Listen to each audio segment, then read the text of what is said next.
So I think having the opportunity to play in this next game, and we're fortunate enough to win the game, to be able to go to Madison Square Garden, I think that is a big deal.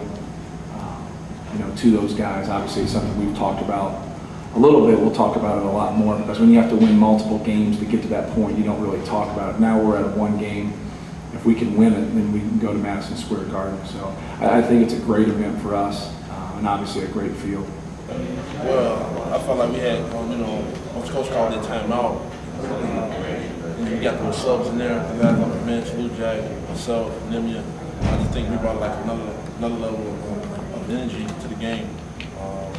And Coach just told them, hey, we got to have a sense of urgency, guys. We got to go right now. We can't let these guys get their head up, believing that they can win and beat us. So, from that point on, we turned it around. I thought they made a couple good plays and we had a couple breakdowns. But for the most part, we had a couple good looks at the basket and shots just didn't fall.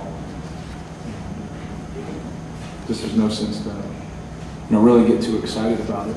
Just they made a couple nice plays and just keep playing, keep taking your open shots, and things will work out for you. Yes, these freshmen, they came out and did a great job first few minutes. They came out ready, very excited, ready to play.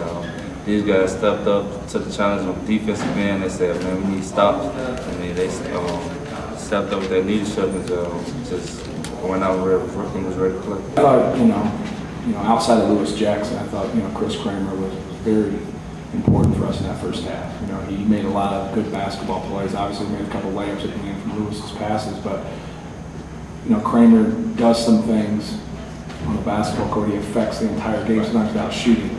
And then Green came in and made a couple plays, made a couple nice moves, and really helped us from a hustle standpoint. So that was important that we got our energy level. And it's always going to zap you when somebody starts off 8-0 like that. You just have to keep your composure and keep digging. I don't get any of that credit. That's all Lewis using the ball screen. And, I was down there,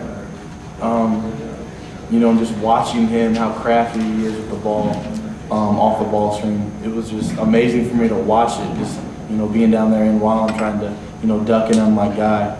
And, he penetrated the first time off the ball screen, kicked it to the corner.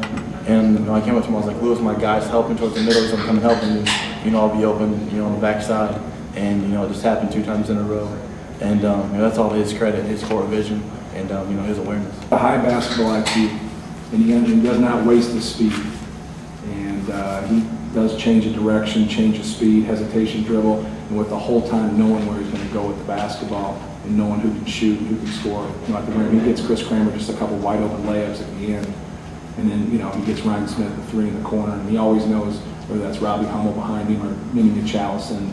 And just a very cerebral guy that uses his quickness. Sometimes you have guys on your team that are very quick and very athletic, but they don't use those God-given abilities to help them be productive players. He uses, that quickness and that athleticism, and it translates to the court.